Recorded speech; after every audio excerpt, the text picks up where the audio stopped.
All right, before we go into this though, we need to give credit to the Mississippi Saints. 14 families are called the Mississippi Saints. They join the church in Mississippi. They feel driven to join with the Saints out west, and so they start their trek. They didn't have a cell phone, they didn't have a smartphone, they didn't have any way to communicate. They just knew that the Saints were going west and they wanted to be part of it.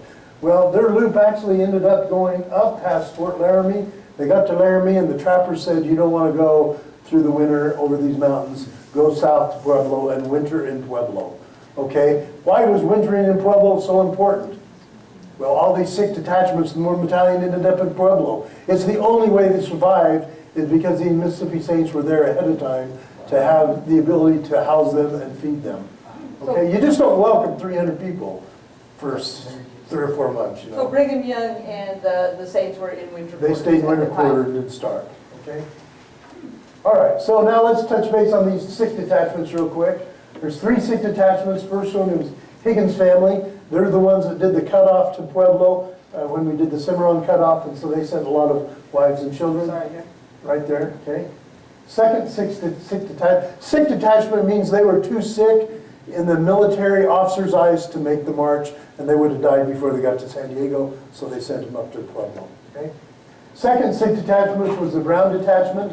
They actually made it to Santa Fe and then went back up to Pueblo, okay? This fort was very important. That was a replenishing fort, food and supplies, okay?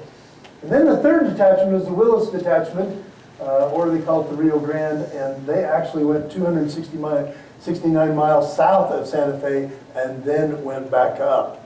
Now, it's really important. Does the next slide show Dantzelle where they went? Okay, go ahead. Next click. It won't be what you want. Okay. So we've already gone through that a little bit. I think we'll pass on that. Okay. We've covered enough. Okay, good. Just remember, all of these detachments ended up equaling about 280 people, okay, that actually went on the sick detachment, okay? Can maybe after, can somebody see those Philmont ones? Yeah, we'll get to it actually. We have some that's a little better. To give you an idea of the worst conditions of the sick detachment, this Willis one, they're the ones that went 269 miles south of Santa Fe and then went back up because they wouldn't have survived. After much suffering from the hardships of the journey, weak teams, scant supplies, food, illy-clad, general sickness among the men, the fall of December, snows in the mountain ranges north of Santa Fe, which means our mountain ranges where we are here at Philmont, okay? Excessive cold, several deaths occurring. This detachment finally arrived at Pueblo between the 20th and 24th of December. It was the most pitiable condition, but they were warmly received by the members of the battalion already quartered there. So that was the toughest group, okay? In Pueblo, there's a beautiful monument there, and it's next in the city center, and it gives credit to what happened there with the Mormon Battalion. Smith can tell us all about it, right? Yeah, absolutely. You've been there, I'm sure, and seen it. Yeah. Okay. And we love Pueblo because of what it meant to the Saints and to the Mormon Battalion Saints. Okay, we're going to talk a little more now about the Mormon Battalion coming in this area. So here's the Santa Fe Trail. You can see the sign right out there. It says Original Santa Fe Trail. Right outside the dining room. So here's the Cimarron cutoff. Okay, you all know this, just trying to review for you. And then here is the mountain route. So there's the 2 routes, Santa Fe, but the Cimarron cutoff. And then here's, right here is Rayado. And right here, interesting, this is where the Santa Fe Trail splits. They have the old trail right here, and it was away from the Sangre de Cristo Mountains. You speak Spanish, don't. So this was the old route. And it was out on the plains. It was safer from unfriendlies, but they didn't have the water that they would have had and the forage for and the food that they needed next year to the mountains. So we're right through Cimarron and right here. Yeah, Highway 64 is a perfect example of where the Mormon Battalion probably walked. I'll show you a little more. Okay. That's what I talked about. There was one other thing, and also there's a high climb if they take that new route next to the mountains, and so that their animals were spent, and so they needed to go on that outer area as well. So here it is again. I think I have, yeah, I do. Okay, so there's Philmont Scout Ranch right there.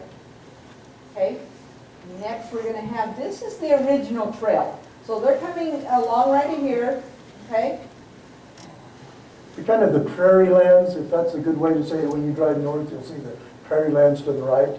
That was that. And so this was Highway 64, and this is what the 6th detachment took. Okay, the Brown, the 2nd detachment, the 6th detachment, coming from Santa Fe, and they would have come right up this way. Here's Ray Auto, they camped right at Ray Auto, and then it split, and they had to make a decision. We did lose a member of the Mormon Battalion at Ray Auto, Milton Smith.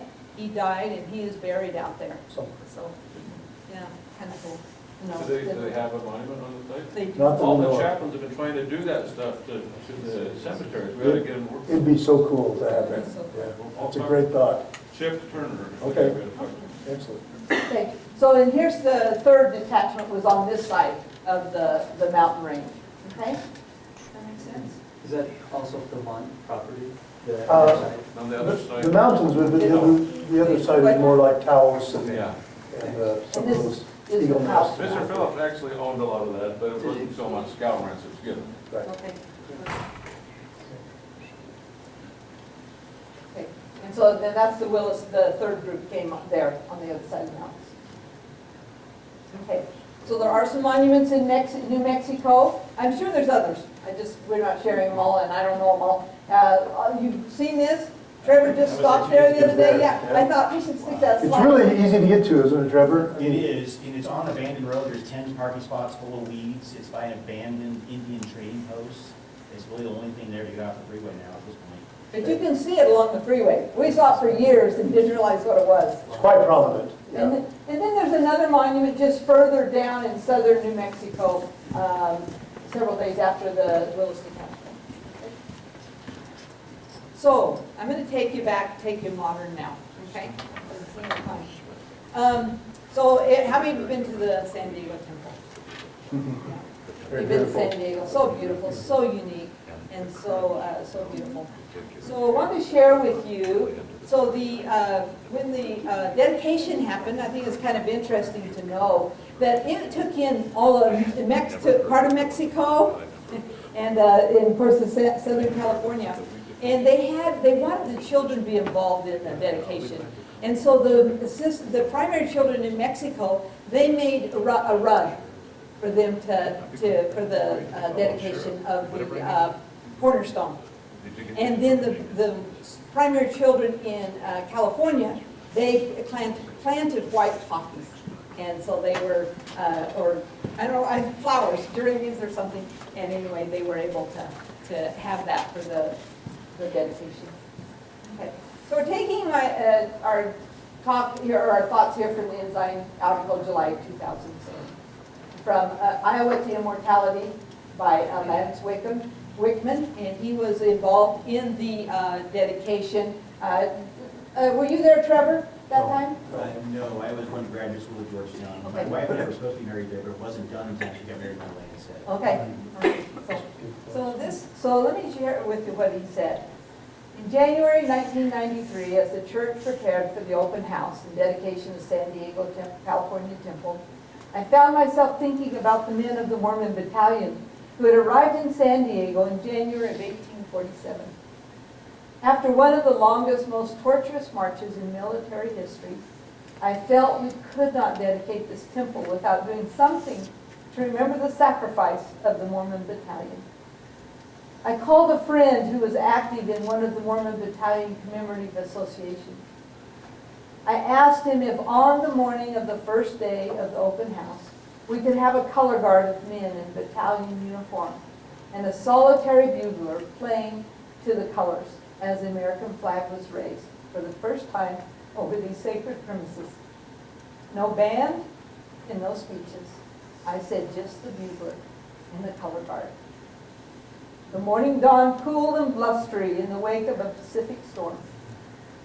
A few of us gathered at the base of the flagpole and watched the stars and stripes flutter into full expanse as it caught the freshening breeze.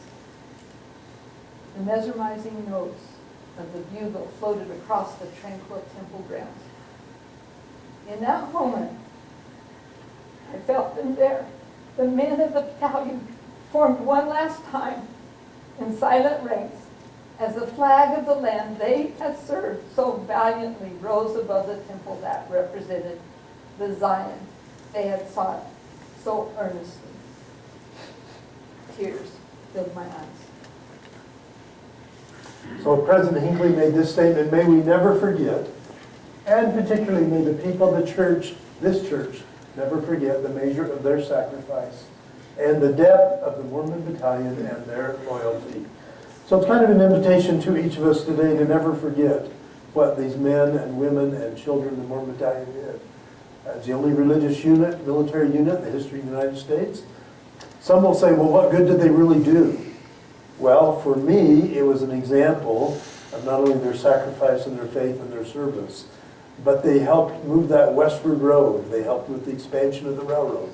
They helped mark the way for the eventual Gadsden Purchase. And so there was much good that was done in a physical sense for the acquisition of property. But I really love the story of faithfulness and loyalty and what it meant as the future of the church went forward and as we needed these good men to help settle other communities. So our invitation to us is to never forget and to always remember and honor these good men who served in the Mormon Battalion.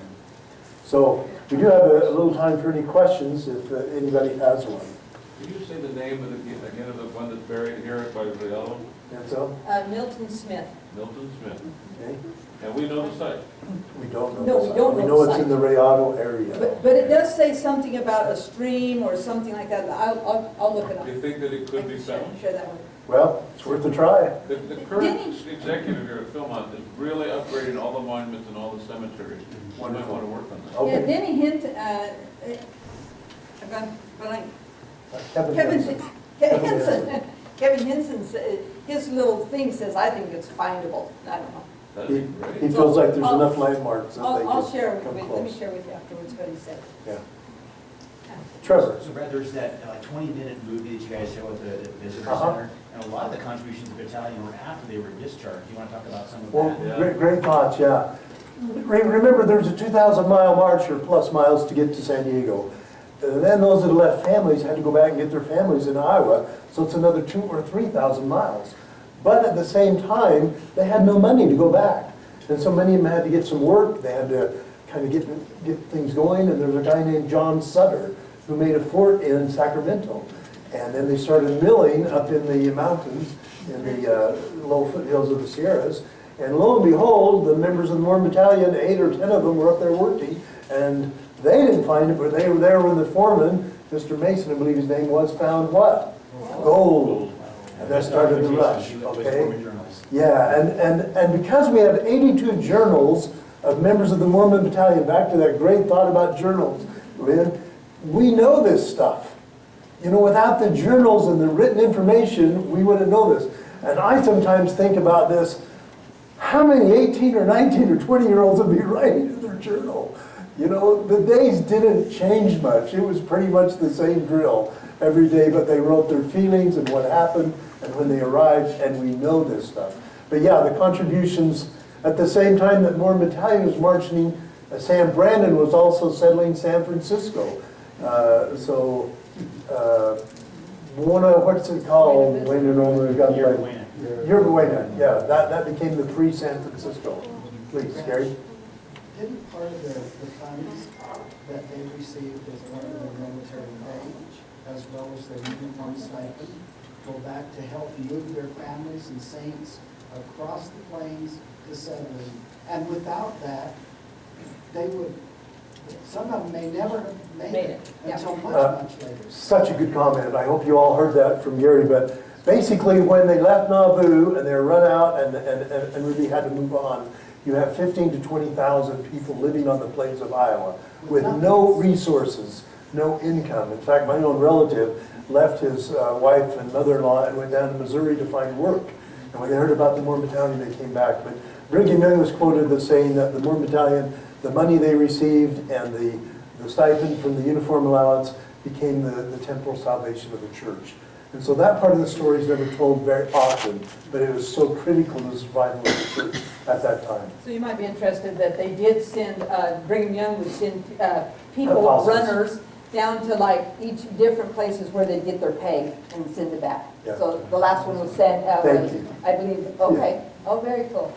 The last one I believe was Santa Fe, that's where they got the last. Those are no PayPal sending money. Yeah, explain the process. You had an ancestry?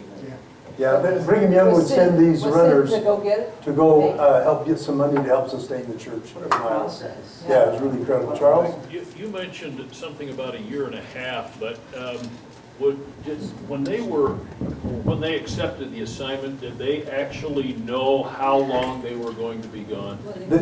I don't know, that they signed up for a 1 year period of time, okay? So the contract, the military contract was for 1 year, but they really didn't know how long it'd take to get back or what they'd be faced with. So, but nobody ever died from a battle, from a fight, from a war. Now there are those that died from natural causes or from just sickness, from other things. They never had to kill anyone either. And they never had to kill anyone, just 3 bullets or whatever it was. You know. So- What's that again, Lyle? A lot of Italian members stayed. Well, it's such an interesting thing because San Diego was so worried about the battalion arriving. Once they arrived, they served the local community of San Diego. They helped them out. They dug 30 some odd wells. They helped them build their buildings. They just served the local people. They fired 40,000 bricks and built the first courthouse. And so when it came time for the discharge, the people of San Diego said, please don't leave. Sign up for more. So 82 actually signed up for another 6 months to stay. And there were certainly a number that did stay in California, but many really gave up the fortunes of the gold fields to go back and get their wives or their wife and their children. So it's a great story. Brigham Young did send word to them that they didn't have the resources in Salt Lake. Yeah, don't come to Salt Lake. So don't come to Salt Lake yet, you know, get some money, do whatever you need to, spend the winter time back in California and then bring it over. Yeah. I wanted to just mention, Trevor mentioned about a movie, it's called More Precious Than Gold, and you can go online, you can watch it there. It's a YouTube movie, it's on there. More Precious Than Gold, and tell you a little more about the Mormon Battalion and their march and their being there when gold was discovered. And then tell you about the honeymoon story of Melissa Corey and her husband. It's our understanding that California didn't know the date for when gold was discovered, and so they ripped out his page in the journal. From his I don't know journal. if they did, but he ripped it out and gave it to him. And yeah, it was 2 journals that There's talked 2 of about them. it, 2 or 3, that talked about discovering gold. So Henry that's- Bigler was the key one. And this was before the handcart companies. Yes, Yeah. Yep. yes. way Handcart companies were at 54, They're quite 55, late. 56. You know, so we're a little bit later with the handcart companies. But the same Edward Bunker that's my relative that we told you about, that's so interesting, he leaves his little wife, he goes in the Mormon Battalion, he comes back and he's got a baby boy. They move to Ogden, Utah. He serves as a bishop there. And then he's asked to go to a mission to Wales for 3 to 5 years. And then he's one of the captains of one of the handcart companies. How does this all happen, you know? I mean, it's just incredible, so. Can I tell one sweet Sure, story about please. when they were in the gold fields and tell me the name. 70, I don't know. Anyway, so he was in the gold fields and he died. And it tells about his wife saying, and she's back in Council Bluffs, and she's saying, I listened for footsteps every day for my husband to come home. And she finally heard footsteps come, and he had died though. He'd been massacred over the Donner Pass kind of thing. I wasn't going to go into that part. Well, He died. Yeah. Didn't he have a gold patch though? A patch of gold in He did. He had a gold pouch worth $120. Oh, sorry, I'm beating the story. Here's our telling story. Always keeping it a fire. So they had brought, if you can believe it, brought his gold pouch to her. And she took that gold and it helped fund her to get across the plains. And she took the last of it though and made her ring a gold ring and she wore it the rest of her life. That's precious. Her name is Sarah Allen, Thank actually. you. Please laugh. President Hinckley was so touched and involved with the whole migration story that when the handcart companies that went through Martin's Cove and those areas of Wyoming, when he came to thank the state for all the work they did on the second I read the apostolic suffering that he pronounced on that state,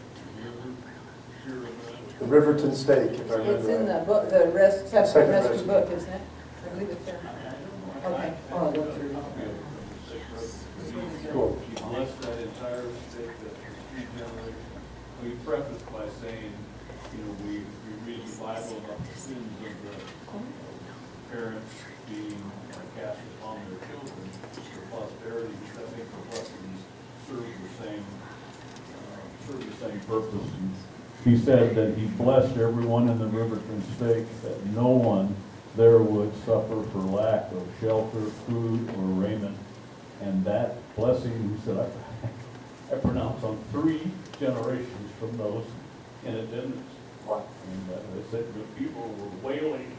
It was such a beautiful blessing. And President Hinckley was a counselor. I think he was a counselor for the presidency at the time.